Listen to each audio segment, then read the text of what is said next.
Alléluia. Oui, Seigneur, par ton nom, Seigneur. Au nom de Jésus. Nous crois, Seigneur, par ton nom, Seigneur. Nous savons déjà, Seigneur, que tu es présent, Seigneur. Seigneur, par ton nom, Seigneur, nous on veut poser notre cœur des rois des rois. Dispose notre cœur des rois des rois. Seigneur, enlève de trouble, Seigneur. Ah, Dieu des rois, viens mettre le calme et ton esprit. Parce que c'est dans le calme que tu parles, Seigneur. Seigneur, je te dis merci. Viens disposer ton peuple, Seigneur.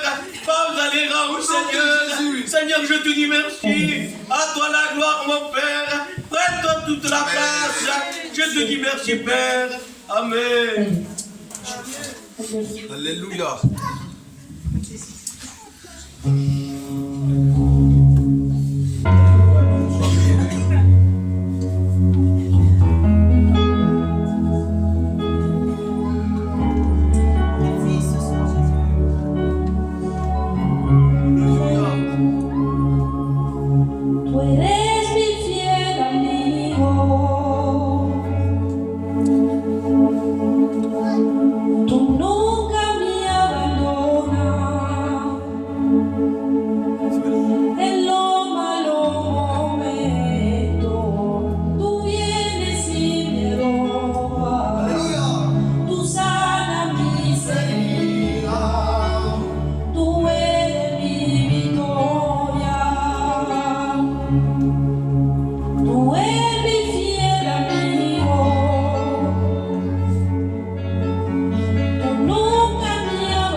besoin d'écouter la parole de Dieu. Nous voulons prier Dieu ce soir.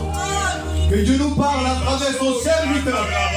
Le frère Patrick, le frère Nicolas Pellet. Ils vont prier Dieu. Alléluia pour le serviteur. Gloire Seigneur, alléluia.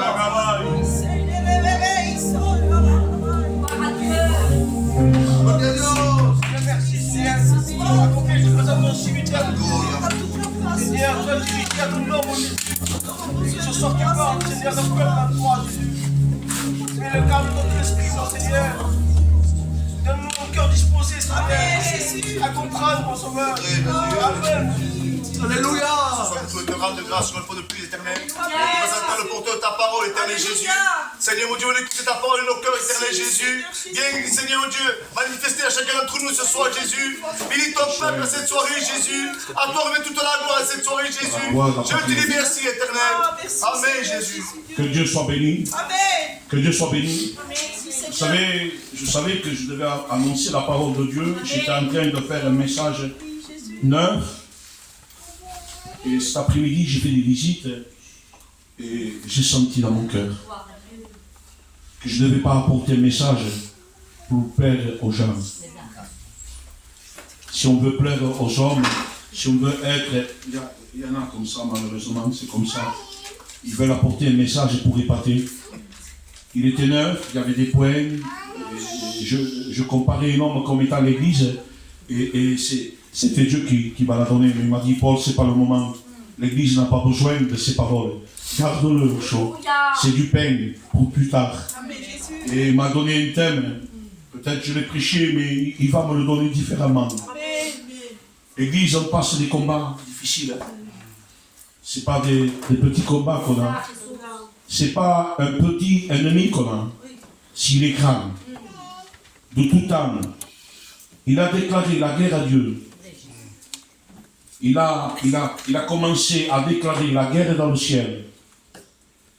Ensuite, lorsqu'Adam était planté dans le jardin d'Éden, il n'a pas fini encore. L'adversaire a suivi. Il est allé déclarer la guerre à Adam. C'est une guerre qu'il finira à un moment donné. Mais tant qu'on reste dans cette terre, il y aura toujours cette guerre. Et le thème, c'est dans Corinthiens 2, verset 1. C'est l'apôtre Paul qui en parle. Il dit, combien est grand le combat que je soutiens avec vous. Vous savez, un combat n'est pas fait pour se regarder. Un combat n'est pas fait pour prendre un plaisir. Un combat, il y a des coups à donner. Un combat, c'est... Je prends cette image comme ça, c'est comme deux hommes dans un ring. À la peine, ils sortent pas beaux. Ils sortent touchés. Et Dieu m'a mis ça dans mon cœur. Dis à l'église qu'il y a un grand combat. Mais, il m'a dit, dis à l'église que je soutiens son combat. Il n'a pas dit qu'il va t'en sortir. Il est avec toi dans le combat. Il y a des hommes qui sont des bergers, mais qui ne sont pas des véritables bergers. C'est des mercenaires. Vous savez ce qu'ils sont? Ils sont payés pour garder le brebis. Et ils gardent tant que tout va bien. Tant que tout va bien, ils gardent le troupeau. Mais lorsqu'il vient l'ennemi, lorsqu'il vient le loup, lorsqu'il vient Satan pour dévorer, il dit, comme il est payé, il n'est pas ami, il part, il laisse mourir la brebis. Il ne rentre pas dans le combat, il n'est pas à lui, mais il dit, le bon berger, le bon berger donne sa vie pour ses brebis. Il combat pour l'église, il combat pour l'église. Et combat signifie affrontement. On a passé l'affrontement. Combat signifie choc. Adversaire. Combat signifie conflit. Seigneur, il y a des moments donnés que je prends cette image-là parce que c'est comme ça. À un moment donné, la France est rentrée en guerre. Et voilà que les Allemands y sont rentrés. Et par rapport au conflit, ceux qui étaient français, ils se sont mis avec les Allemands. Ils se sont vus un conflit. Et lorsqu'il y a un combat, que je prends un conflit d'intérêt, je combats l'église, où deux frères se combattent, c'est pas arrivé les frères. Il y a des combats au milieu de nous. Et moi je prends un parti pris. C'est un conflit d'intérêt. À Samuel, je l'aime. Je prends cette image. Voici mon Seigneur. Et parce que je l'aime, je lui donne raison même qu'il a tort. Ça, c'est un conflit. Parce que je veux garder. Parce que je veux gagner. Parce que c'est un conflit. Ça, c'est pas le véritable combat. Le véritable combat des chrétiens, des pasteurs, des nouveau-nés. C'est ce qu'ils vivent l'évangile. Il n'y a pas de parti pris. Paul dira, si je le prête aux hommes, je ne serai pas serviteur de Dieu. Ah, le combat, c'est tellement important, c'est une guerre. Et il faut que Dieu soit avec nous, amen. Il y a des combats qu'on croit que Dieu est avec nous. Il y a des combats qu'on prend, qu'on dit Dieu est avec nous. En réalité, Dieu n'est pas avec nous. Parce qu'on se permet de rentrer dans un conflit, dans un jugement, dans une parole. Parce que j'aime bien le frère. Et là, je rentre dans un conflit où Dieu n'y est pas. Et quand Dieu n'y est pas, il y a des conséquences. Mais Église, prenons le bon combat. Le véritable combat, c'est quoi? Ce n'est pas de se tuer entre nous, c'est de s'aimer. D'aimer l'œuvre. Quel est le combat? Prêchez bien, une belle prédication, chantez bien. Ismaël, non. Le combat, c'est être des femmes et des hommes de terrain qui sont approuvés par Dieu, qui ne cherchent pas à briller, mais qui cherchent la volonté de Dieu. Quelle conséquence lorsque dans notre combat, Dieu n'y est pas, il y a de la défaite. Saül, le roi Saül, il a passé par un combat, mais parce qu'il était plus l'homme que Dieu avait choisi, parce qu'il a été choisi par le peuple, lui, Saül. C'est pas pareil. Le peuple a dit, nous voulons un roi, et un roi qui puisse nous diriger. Et l'homme de Dieu dit, oh, mais vous ne savez pas Dieu comme roi. Il dit, non, nous voulons être comme les autres nations. C'est malheureux quand on veut copier les gens de dehors. Vous savez qu'il y a des églises qui sont dirigées pas par Dieu. Ils sont dirigés par la loi. Ils sont dirigés par les hommes. Et ils tiennent, il faut prier pour cette église à un moment donné. Ça part, c'est un mauvais combat. Vous savez avec quoi on le voit? Lorsqu'il y a le mépris. Ils vous voient et on dirait qu'ils ne connaissent pas. C'est un combat. Moi je rappelle pour ces gens-là. Parce qu'ils sont en danger. C'est un combat entre églises. Un combat entre serviteurs de Dieu. Un combat entre sœurs et au mépris. Quel est le combat que Dieu n'aime pas? C'est celui de l'orgueil. Celui qui se sent plus fort ou plus forte que l'autre. Celui qui dit, moi je suis un homme de Dieu. Mais il faut vivre avec la personne. Le dire et le vivre, c'est pas pareil. Vaut mieux être sincère et dire, dans mes combats, je n'arrive pas. Mais j'aime l'église. J'aime faire du bien. Je reconnais mes torts. Je reconnais. Mais Seigneur, dans mon combat, je m'adresse à toi. Amen. Ah, Dieu. Il y a des combats que Dieu se plaît à visiter les églises et rentrer. Il y en a qu'on ne peut pas rentrer même dans l'église. Ça dépend dans quel endroit ils sont. On ne peut pas. On dirait que nous ne sommes pas nés de nouveau pour eux. Mais ils se trompent. Ils seront à payer et ils payeront à Dieu. Quel est le combat que Dieu approuve? Vous savez, Dieu m'a mis à cœur de parler d'un grand combat. Et comment expliquer à l'église et comment dire aux frères et aux sœurs quel est le combat que Dieu désire, quel est le combat que Dieu approuve, quel est le combat qui te dit facile. Vous savez, il y a des critères. On ne peut pas les combattre ici même. Il y a des critères, il y a des combats que Dieu n'y est pas. Parce que toi, tu veux t'en sortir de toi-même, tu te crois le plus intelligent, le plus saint, et Dieu se retire, il te laisse faire. C'est comme le temple. Le temple, il a été pensé par David, construit par Salomon. On dirait que Dieu était dedans, mais en réalité, Dieu n'était pas dans le temple. Parce qu'il y avait des hommes qui disaient des choses que eux ne vivaient pas. Des hommes qui se croyaient plus saints que les autres, mais ils ne vivaient pas l'évangile. Un moment de Dieu, Jésus apparaît, et quand Jésus apparaît, il dévoile ses hommes. Il dit, ah, vous êtes des sépulcres blanchis.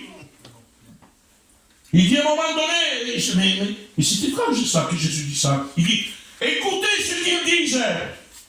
Mais ne faites pas ce qu'ils font. En voulant dire, ils savent pécher. Ils savent annoncer. Ils connaissent, mais ils ne vivent pas. C'est un combat de celui qui juge, qui critique. Mais Dieu veut récupérer ce soir. Dieu veut être dans ton combat. Et quel est le désir de Dieu? Quel est où le combat Dieu où est? À un moment donné, si vous regardez dans le livre des rois, dans l'Ancien Testament, 18, verset 25, il y a un combat au mont Carmel. Il dit qu'il y a l'homme de Dieu, Élie. Élie est en train de regarder et il voit que le peuple de Dieu, il a dévié. Il est allé adorer à Baal et Astarté. Et lui, il est peiné dans son cœur. Mais Dieu lui parle. Il dit, hé, défie ces hommes, ces faux prophètes, et va au mont Carmel. Et lorsqu'il est en train de défier, les hommes viennent, et le peuple, il est en jeu. Voyez-vous la parole de Dieu, toujours il y a le peuple. La parole de Dieu, il veut te récupérer. La parole de Dieu, il veut te relever. Même que tu es en terre étrangère, et que tu es rentré dans ta faiblesse, que tu es rentré dans ta raison, ou dans ta guerre, que tu es en train de dire, Seigneur, je n'arrive pas. Dieu provoque un combat. Il est en train de défier 830 faux prophètes. Il est en train de parler, il dit, écoutez, ça, c'est Dieu qui veut te gagner. Hein. Simon, Dieu veut nous gagner. Il ne méritait pas ce peuple. Hein. Auparavant, c'était un peuple fidèle. Mais là, Dieu provoque. Il vient te chercher. Il vient nous chercher. Il ne peut pas rester comme ça. Si toi, tu n'arrives pas, que tu es en terre étrangère, que tu es en train de pleurer, tu n'as pas de force. C'est lui qui va venir. En terre étrangère, il va venir t'apporter du pain et de l'eau pour que tu puisses avancer. Parce que tu es une fille de Dieu. Tu es une princesse de Dieu. Nous sommes des princes de Dieu. Notre papa, c'est Dieu. Et il dit, défilez. Et lui, il est là, le prophète, voyez-vous, approuvé par Dieu, il est tout seul. Saul, Ismaël, et 830 faux. Ça faclise.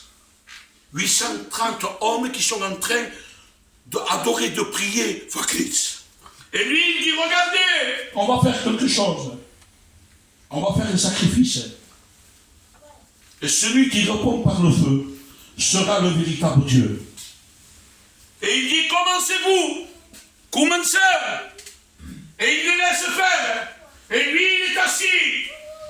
Il est tout seul. Il y a 830 faux prophètes. Ils mettent le taureau, ils mettent le feu, ils mettent le bois, et ils sont en train de crier Dieu, et de dire, descends, réponds par le feu. Et le texte nous dit qu'à un moment donné, tellement ils prient, voyez-vous, et je le dis comme je le pense, ils prennent comme des couteaux, ils sont en train de se faire mal, de faire couler le sang.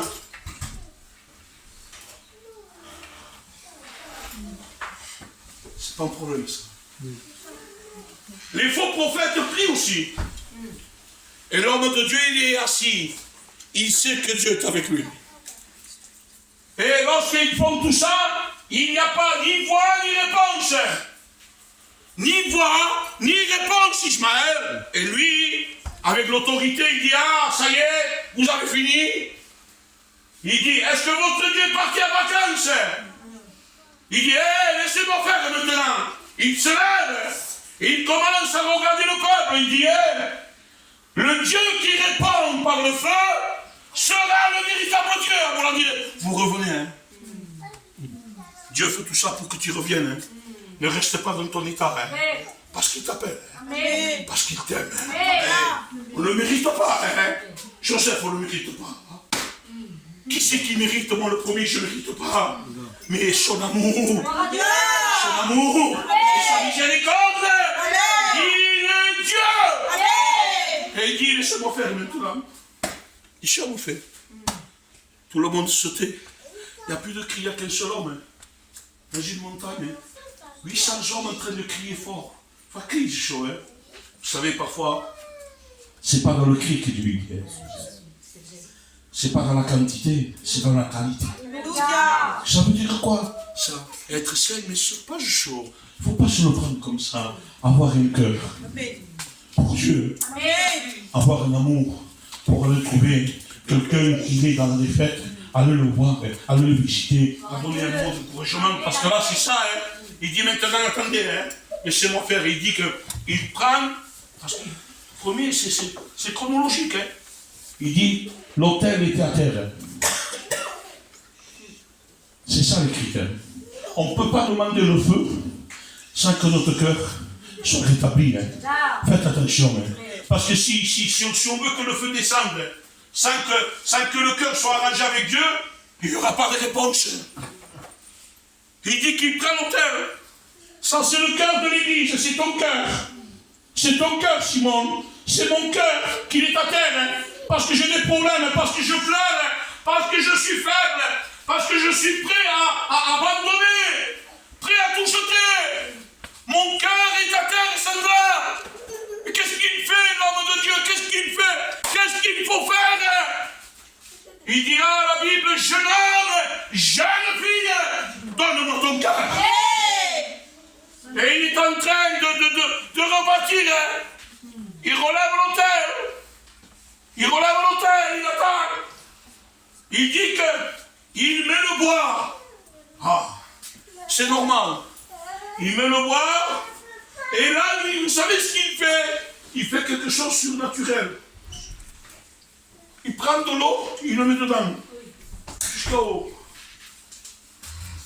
Ça me fait penser l'eau de la parole de Dieu. Amen. Le bois, ça me fait penser la croix. Amen.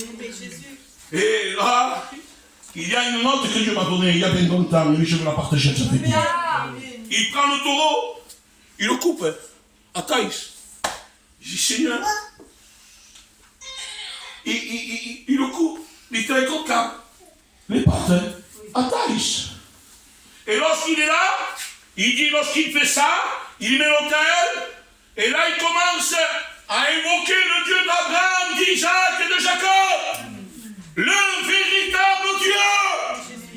Et il dit que le feu, gloire à Dieu, le feu descend. Amen. Dieu approuve. Lorsqu'on est sincère, lorsqu'on croit, lorsqu'il y a le bois, que c'est symbole de la croix, et lorsqu'il y a la parole, symbole de l'eau, parce que la parole, il nous encourage. La parole nous fait venir à nos parents. À un moment donné, Dieu parle à Ézéchiel. Ézéchiel, il voit, il est en dos. Et l'homme de Dieu est là, il dit, il a un changement. Il est là, et Dieu lui dit, avance, Ézéchiel, avance. Il a la vision et il a la voix. Le texte lui dit que Dieu le prend. Il le pousse. Attends que Dieu te pousse. Amen. Même que tu es sûr. Attends. Soyons humiliés dans nos combats. Attendons que Dieu nous dise Amen. Amen. Allez, avance. Amen. Avance. Il avance. Il a de l'eau au pied. C'est symbole du zèle, ça. C'est le zèle. On dit, il est bon d'avoir le zèle. Mais avec Dieu, il n'y en a pas assez. Avec le zèle, on ne peut pas se sauver. Parce que parfois le zèle devient amer, tant. Et le zèle, des fois, ça nous donne un peu de l'orgueil. Et Dieu lui dit, attends, Ézéchiel, bouge pas. Avance, Ézéchiel. Et il dit que dans l'eau jusqu'au genou, ça symbole de la prière. Le zèle dans la prière. La prière me fait aimer. La prière me fera avancer. La prière me fera aller parler celui que normalement je ne dois pas lui parler. Parce que la prière, je parle avec Dieu. Je parle avec mon papa. Je parle à celui qui me relève. Je parle au Créateur. Alors Ézéchiel, il n'en avait pas assez encore. Et il m'a dit avance. Il y a des critères pour gagner un combat, une guerre. Et il avance, il a l'eau jusqu'au rein. C'est la justice, ça. Ou la ceinture de vérité. C'est la vérité. Et donc il y a le zèle, la prière et la vérité. Il y en a assez, non, pour gagner un combat? Il y a plein, non? Ça y est, je suis complet avec Dieu, jamais. Il dit, Ézéchiel, avance, Église, avance, Sandra, avance. Célia, avance. Dieu a encore tout donné. Tu ne pourras pas gagner comme ça. Il te manque peu. Il te manque que Dieu te pousse. Et que l'eau de la parole de Dieu te remplisse. Que Dieu soit béni. Avance. Il avance. Et lorsqu'il avance, il a de l'oscar. Là, tu l'as, c'est la justice, non? Non, non, je suis juste. Je suis complet. Non, non. Il dit qu'à un moment donné, lui, lorsqu'il est dans l'eau, il a l'eau jusqu'à là. Dans ce combat, encore il y a la tête. Et quand la tête veut diriger, ça ne marche pas. Il faut que le Saint-Esprit nous envahisse tout. C'est bien. On n'a pas assez. Parce qu'on pourra dire que ce problème, je l'ai rangé, mais j'ai pied. Heureusement, il y a des gens comme ça. Heureusement, quoi, que je suis un homme de prière, que j'ai le zèle, que j'ai la vérité, que j'ai la justice, que j'ai la prière. On se met nous. Mais Dieu dit, non, c'est pas comme ça. Il dit qu'il y a une vague. Tout. Il dit qu'il y a une vague. Il va pour avancer. Il dit qu'il y a une vague. Le prendre et le faire lever. Et par l'eau, il est immergé. Il faut que Dieu contrôle, que le Saint-Esprit contrôle toute notre vie. Amen. Et là, je vais terminer 2 minutes de plus. Je dis, Seigneur, qu'est-ce que c'est ça? Tu l'as coupé et le feu descend là. Il m'a dit, Paul, ce taureau, il avait la tête. Je dis, oui, il avait la tête. Il dit, il faut que le feu du Saint-Esprit consume ton regard. Il a les yeux. Il faut que le Saint-Esprit contrôle et qu'il soit le maître de tes pensées. Dans la tête, il y avait le cerveau. Seigneur, il faut que le Saint-Esprit contrôle ton écoute. Ne veux pas écouter des choses qui sont vaines. N'écoute pas celui qui est charnel. N'écoute pas ta vérité. Il va t'amener à la perdition. Ah, mais il a la bouche aussi. Il dit, il faut que le feu. Que le Saint-Esprit contrôle ton langage, Paul. Fais attention à ce que tu dis. Fais attention à ce que tu dis, Paul. Fais attention parce que des fois tu peux dire quelque chose, il peut détruire. Et ça, je le dis, ce témoignage, il faut que je le dise. Il y avait 2 pasteurs, 2 artistes dans la prédication. Ils faisaient des missions, ils étaient remplis. Ils étaient en communion, ces 2. Et voilà qu'un, par jalousie, je ne sais pas quoi, il va le critiquer, Joseph. Il va lui dire les choses. Et tellement hardi, l'autre il a été peiné, il a été brisé, il ne s'est pas contrôlé. Faites attention. Apôtre Paul dit, je me mets un morceau que vous avez dans ma bouche. Il faut la freiner parfois. Parce qu'on peut dire quelque chose et tu es un homme. On peut dire quelque chose et tu es une sœur. Tu es un ministère, tu es une église. Ce que l'ennemi n'arrive pas à faire à Pésia, ça n'est pas de ce qu'on dit. On a compris l'œuvre de Satan. Et ce témoignage vous dit que tellement il a été infecté, tellement il a fait du mal, ça vient. Il dit qu'il abandonne le ministère. Il abandonne tout. Il ne prêche plus. Il ne va plus à l'église. Il n'est plus pasteur. Un temps passe. Et à un moment donné, celui qu'il avait critiqué, Ismaël, il dit, aïe, il se met à prier. Parce qu'il prie aussi, celui-là. Oui, c'est des faux frères. Le Saint-Esprit ne contrôle pas leur langage. Et il prie, et il se dit, pauvre, ils sont fait mal. Je vais aller le voir. Et je vais arranger ce problème. Ah, il y va, c'est bien. Est-ce bien? Je m'invite là, ils sont fait mal, musulmans. Je te demande pardon. C'est bien ça, mais... Lorsqu'il rentre à la maison, il toque, il dit oui, rentre. Et il dit à mon ami, il embrasse. Je te demande pardon. Je te demande pardon, je sais que je lui tort. Ce que j'ai dit, c'est pas vrai. Je sais pas ce qu'il m'a pris. Il dit, ah, je te demande pardon. Hein? Tu veux que moi je te pardonne, d'accord? Il prend un coussin à plume. Il lui donne, il dit, monte au 3e étage. Prends un couteau, tu l'ouvres. Et tu ouvres la fenêtre et que le vent s'emporte toutes les plumes. Il est au fond pour elle. Ah, il me dit ça, c'est que ça. Il va essayer. Hein. Et il descend, il dit alors, il dit, repars toutes les plumes.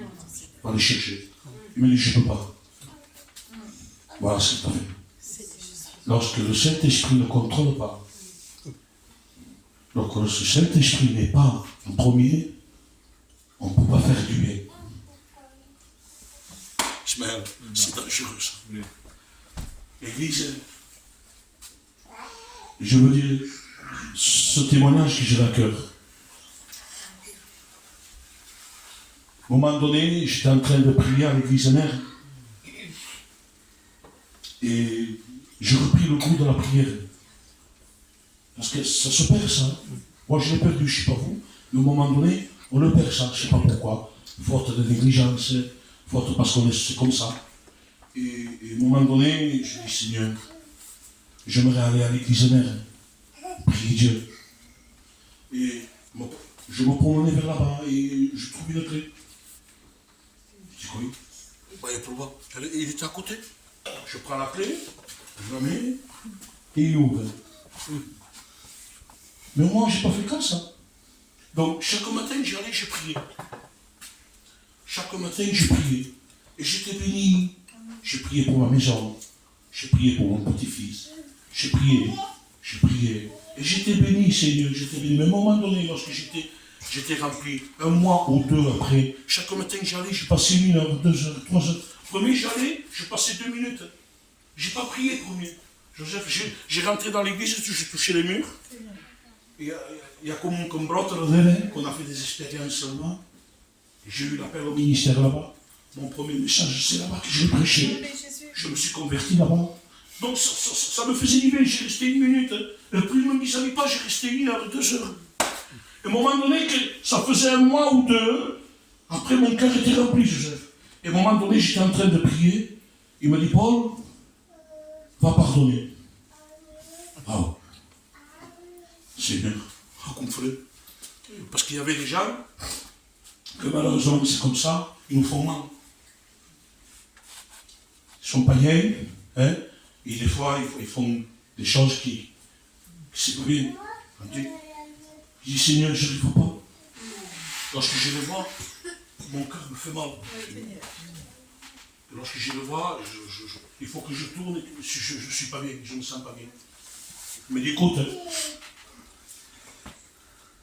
je veux te donner la force. Il me dit, comment il dit? Il me dit, surtout, ne fais pas comme les autres, dit Seigneur. Parce qu'il y en a qui le font ça. Ils sont des professionnels, je sais. Ils attendent déjà le peuple. Non, moi j'attends le peuple pour parler à Ismaël. Et je lui dis, Ismaël, je lui dis, Michael, pardonne-moi. Ismaël, c'est mis ce musulman. Il y en a beaucoup comme ça. Mais dans le cœur, ça ne va pas. Il m'a dit, surtout ne fais pas ça. Je suis Dieu. Je suis en train de te parler, il m'a dit. Je veux que quand il les voit, n'ait plus cette haine dans ton cœur. Je ne te demande pas d'aller en vacances avec eux. Ne fais pas semblant, parce que tu peux le faire, ça. Tout le monde sait jouer. Tout le monde sait jouer chaud. Frère, chaud. Et voilà, et les gens disent quel homme de Dieu, il lui parle. Hein. Mais dans le cœur, il y a une haine, c'est pas vrai. Dieu n'y est pas. C'est un combat qui se déchante. On fait plaisir à l'ennemi. Et il me dit, Claire, il me dit, écoute, va au marché, tu vas les voir tous, un après l'autre. Seigneur, donne-moi la force. Je vais essayer. Sandra, je prends Dieu à témoin. Je descends au marché, je prends mon café, et je marche, pas ici, je ne reste pas dans le café. Je prends le café, mon bain, j'en bois un, mais mais rien. L'autre, un autre, mais tous mes ennemis, c'est ce qu'ils ont fait mal dans ma maison. C'est ce qu'ils m'ont fait pleurer. C'est ce qu'ils ont fait pleurer ma famille. Il me dit, voilà, c'est ça ton cœur. Quand Dieu contrôle, on fait plaisir à Dieu. Ne jouons par apparence. Ça ne vaut rien. Parce qu'on peut se tromper. Je peux te tourner là, mais tu peux me tromper. On peut se tromper. Mais avec Dieu, on ne peut pas se tromper. À un moment donné, lorsque le feu descend, le peuple, il est parti adorer des autres dieux. À cause de Dieu, c'est ça. Ils ont tombé de Dieu. Ils ont allé au monde. Ils ont adoré des idoles. En gros, non. Et Dieu, que quand il a fini, que Dieu a exaucé, que le feu est descendu, vous savez ce qu'il a fait? Il n'a pas tué tous les prophètes, parce qu'il y en a qui sont partis, les faux prophètes. Mais ça, vous que fait? Il pouvait dire, tenez-les, moi, je prends le couteau et je vais maintenant les égorger. Parce qu'il en a égorgé quelques-uns. Vous savez ce qu'il a dit? Il dit, hé, peuple, ça c'est nous.